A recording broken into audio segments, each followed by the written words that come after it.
শুভ দুপুর বন্ধুরা, অনেক দিন পর চলে আসলাম। আজকে দুপুর কি কি রান্না হবে জোগাড় করে নিয়েছি। কি কি রান্না হবে তোমার সাথে একটু শেয়ার করবো। চলো,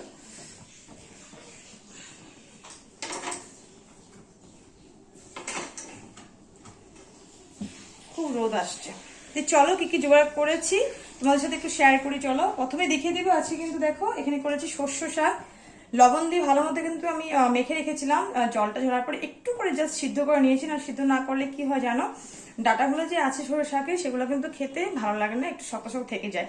এই জন্য কিন্তু ভালোভাবে লবণ দিয়ে কচলিয়ে ভালো মতো কিন্তু একদম জলটা ফেলে একটু করে জাস্ট 2-3 মিনিট সিদ্ধ করে নিয়েছি। এখন যখন রসুন দিয়ে সম্বার দিব, কালারটা দেখো এমনই কিন্তু সবুজ থেকে যাবে।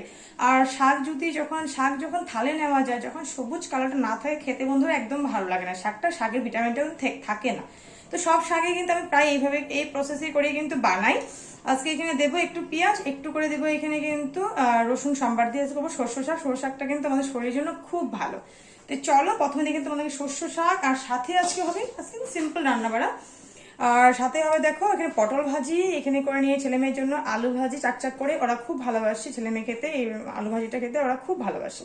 তো পটল ভাজি করবো, আলু ভাজি করবো, পটল ভাজি করবো, সাথে করবো আজকে বাটা মাছ। আজকে বাটা মাছ নেওয়া হয়েছে, এই কদিন পুরো নিরামিষ ছিল। তো আজকে ভাবলাম একটু করে মাছ যেতে নেওয়া যাক। তো দেখতেই পাচ্ছেন বাটা মাছগুলো দেখো, কয়েকটা বড় বড় যেগুলো আছে এগুলো একটু সাইড করে ভেজে নিয়েছি, আর এগুলো ছোটগুলো একটু সাইড করে ভেজে নিয়েছি।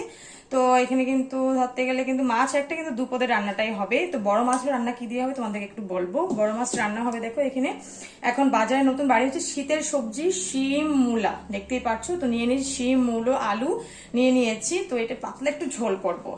বড় বড় যে বাটা মাছগুলো আছে সেগুলো দিয়ে পাতলা এখানে ঝোল করব। আলু মূলো আর এখানে শিম দিয়ে কাঁচা লঙ্কা ফেলে দেবো আজকে। আর পেঁয়াজও কেটে নিয়েছি, আমি পেঁয়াজও কেটে নিয়েছি মোটামুটি। তা দুটো পেঁয়াজ এখানে লাগবে, আর একটা পেঁয়াজ লাগবে কিন্তু অন্য কিছুর সাথে পরে বলবো। তো দেখো এটা রান্নার জোগাড় কিন্তু হয়ে গেল। আর যে এই বাটা মাছগুলো বললাম, ছোট যে বাটা মাছগুলো আছে দেখতে পাচ্ছ, এই ছোট বাটা মাছগুলো কিন্তু করবো আজকে শস্য পোস্ত দিয়ে। বাটা মাছটা খেতে খুব ভালো লাগে, শস্য পোস্তের ঝাল খেতে খুব ভালো লাগে। তো ভাবলাম যে বড় মাছ অনেকটাই আছে, তো হয়ে যাবে ঝোল, আর এটা হয়ে যাবে কিন্তু শস্য পোস্ত দিয়ে কিন্তু হয়ে যাবে বাটা মাছের শস্য পোস্ত ঝাল। খেতে বন্ধুরা খুব ভালো লাগে, কে ভালোবাসো বাটা মাছের শস্য পোস্ত ঝাল। দেখো একদম কিন্তু বেশি কাড়া করিনি, একটু হালকা হয়ে ভেজেছি, যেহেতু তরকারি আর শস্য পোস্ত ঝাল করলে কিন্তু মাছগুলো একটু কম ভাজতে হয়, তো আসলে কম করে ভেজে নিয়েছি। আর দেখো রান্নার সব মোটামুটি জোগাড় আমি করেই ফেলেছি, শুধু তরকারিটা শুধু বসাবো। আর শস্য দিয়ে ভিজে রেখেছি, পোস্ত ভিজে রেখেছি, কাঁচা লঙ্কা ফেলে কিন্তু আজকে হবে কালো জিরে ফোড়ন দিয়ে শস্য পোস্তের ঝাল বাটা মাছের। তো চলো আজকে কিন্তু জোগাড় এগুলোই করেছি। তোমরা কে কি রান্না করেছো নিশ্চয়ই কিন্তু জানিও। আর অনেকদিন পর আবার কিন্তু রান্নার ভিডিওটা নিয়ে আসলাম তোমাদের সামনে, কি কি জোগাড় করেছি। তো রান্না প্রায় বসিয়ে দিয়েছি কড়াইগুলো। তো ভাবলাম দুদিকে বসে তাড়াতাড়ি হয়ে যাবে, কারণ বাজে পরে 1টা। তো চলো, ভালো লাগলে লাইক কমেন্ট শেয়ার করে দিও।